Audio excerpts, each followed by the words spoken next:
apostila de geografia, lá na página 150, o momento siga em frente. Vamos aprender sobre patrimônio. Patrimônio. Algumas edificações urbanas podem apresentar significativo valor arquitetônico e histórico. Elas podem ter traços e desenhos de sua construção que merecem ser preservados. Isso significa que devem ser protegidas para não serem destruídas ou modificadas, como é comum acontecer nas cidades. Por isso, algumas praças, ruas, passagens e outras edificações urbanas passam a ser consideradas patrimônios históricos. Um único edifício, uma única construção pode ser um desses patrimônios. Até mesmo uma cidade inteira, com toda a sua paisagem, pode ser um patrimônio histórico. Esse é o caso de Goiás Velho, cidade retratada lá na abertura deste capítulo. Na questão 1, você vai fazer o seguinte: veja mais alguns exemplos de patrimônios históricos brasileiros. Algumas fotos retratam apenas uma obra, uma edificação, outras retratam trechos de uma cidade. Na alternativa A, você vai escolher uma cor para pintar os quadradinhos abaixo de cada imagem que retrata apenas uma edificação histórica. Olha aqui, a presença de uma, tá? Que no caso é a ponte, tá? A edificação histórica. E depois vai pegar outra cor para pintar o conjunto de edificações históricas, tá bom? Faça a alternativa B com outra cor. Então vamos lá na página 151.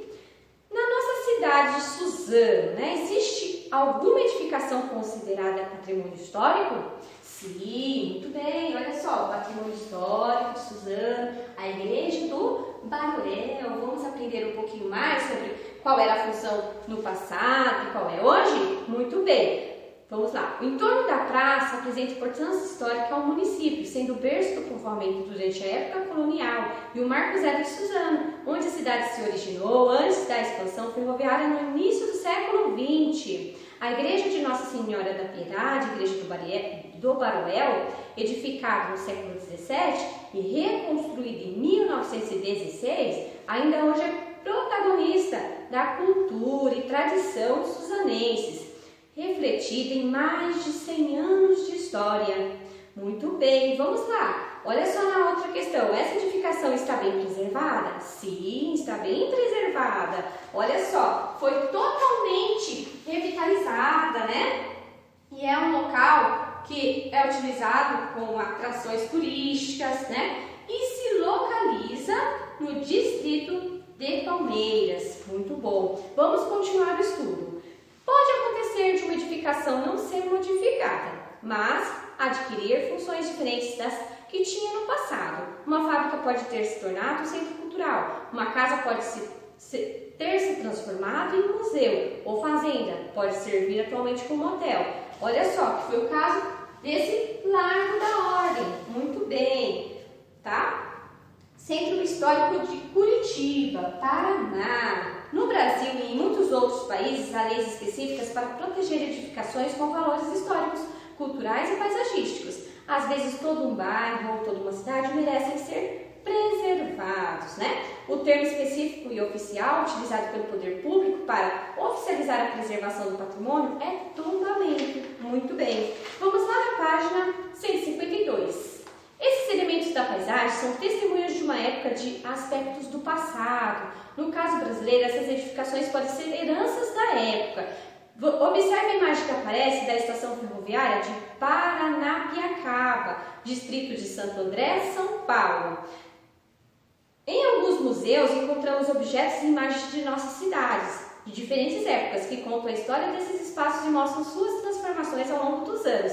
Então, na questão 3, você vai fazer uma pesquisa na internet, procurar saber um pouquinho mais sobre, a primeira vila fundada no Brasil, que foi São Vicente, no litoral de São Paulo, em 1532, e Salvador, fundada em 1549, que foi a primeira cidade e a primeira capital. Então, faça essas pesquisas nas imagens desses locais, tá bom? Observe se há edifícios urbanos que podem ser patrimônios culturais e faça as anotações do seu caderno.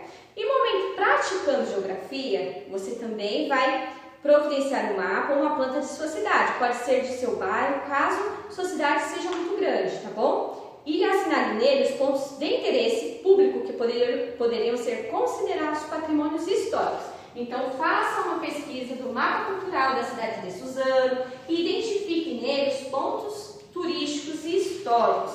Anote em seu caderno. Vamos lá na página 153. Patrimônio imaterial. Além dos patrimônios materiais presentes nas paisagens, há também o patrimônio imaterial, né? Os patrimônios imateriais. Os patrimônios materiais são as edificações, os objetos concretos que podem ser tocados. Já os patrimônios imateriais não são objetos, não são concretos, são conhecimentos, técnicas e formas de produzir, de se comunicar, de se celebrar e festejar, até mesmo modo de viver. Olha só os exemplos, né? Tem aí o queijo canastra, a capoeira, né? Olha que legal, esses são patrimônios imateriais. Muito bem, vamos lá na página 154. Você já conhecia algum desses patrimônios imateriais? Se sim, como conheceu? Você sabe de algum outro patrimônio imaterial? Qual? E na questão 3, pergunte a seus pais e parentes se eles conhecem outros patrimônios culturais. Se eles não conhecerem nenhum, pesquise para descobrir ao menos um. Anote o nome do patrimônio, descreva e cite onde ele está presente, tá bom? Apesar de o queijo, as pinturas e as rendas serem materiais concretos possíveis de se tocar, eles são resultados de uma tradição, de conhecimento, de uma forma de fazer. E isso que é valorizado na definição de patrimônio imaterial, o saber. Os patrimônios imateriais são as expressões de vida, tradições das comunidades e cultura delas. A identificação, o conhecimento e a divulgação deles contribuem para a sua preservação e continuidade. Muito bem. Olha só, tem uma fala de uma garotinha que fala assim: preservar os patrimônios imateriais é importante para a memória, o fortalecimento do modo de vida das comunidades. Hora de organizar. Pensando no que você aprendeu relacionado ao patrimônio, pesquise imagens de alguns patrimônios brasileiros e colhe nos espaços abaixo. Não se esqueça de identificar cada um dos que escolheu, tá bom? Então você vai fazer a pesquisa sobre os patrimônios históricos e identificar se eles são materiais ou imateriais, tá bom? Vamos lá na página 156, um passo a mais. Na questão 1, os elementos da paisagem de uma cidade se alteram todos da mesma forma? Não. Muito bem. Na questão 2, explique sua resposta anterior. Construções podem ser derrubadas, modificadas ou conservadas. Na questão 3, o reconhecimento de uma construção como patrimônio cultural e seu tombamento legal. Então vamos lá. Ajudam a conservar essa construção. Na questão 4, complete as lacunas com as palavras do quadro para deixar correto o conceito de patrimônio histórico. Vamos lá, patrimônio histórico pode ser definido como um bem que tem importância artística, cultural, religiosa, documental ou estética para a sociedade. Questão 5, ligue patrimônio material e patrimônio imaterial suas características. Patrimônio material, concreto, objeto. Patrimônio imaterial, intocável, tradição. Faça atividade com bastante atenção e bons estudos.